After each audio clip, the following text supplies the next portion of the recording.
Okay. Water board వచ్చి permission ఇచ్చిండు, okay. Current వాడు వచ్చి పర్మిషన్ ఇచ్చిండు, ఓకే. కరెంటు బిల్లు కడుతున్నారు. 1993 సంవత్సరం నుంచి వాళ్ళు కరెంటు బిల్లు కడతా ఉన్నారు, వీళ్ళు తీసుకుంటా ఉన్నారు, వాటర్ బిల్లు కడతా ఉన్నారు, ట్యాక్సులు కడతా ఉన్నారు, తీసుకుంటా ఉన్నారు. ఓకే.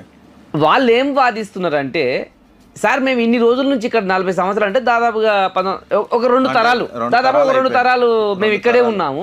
2 తరాల నుంచి మేము ఉంటున్నాం కదా. ఇప్పుడు సడన్ గా రేవంత్ రెడ్డి గారు వచ్చేసి ఇది హైడ్రా అనేటువంటిది ఒకటి తెచ్చేసి మూసీ పరివాహక ప్రాంతము, మూసీ ప్రక్షాళన అనేటువంటిది ఒక దాన్ని తీసుకొచ్చి సుందరీకరణ పేరుతో మమ్మల్ని అందరినీ గొంతు పట్టి బయటికి గుంజి పోలీసులతో భయపెట్టి మా ఇండ్లను కూల్చేసేయడానికి ఇస్తే మా పరిస్థితి ఏంది అనేటువంటిది వాళ్ళు వాపోతున్నారు.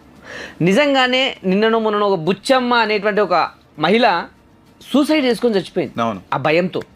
అంటే ఆమె ఈ యొక్క సూసైడ్ని రేవంత్ రెడ్డి గారు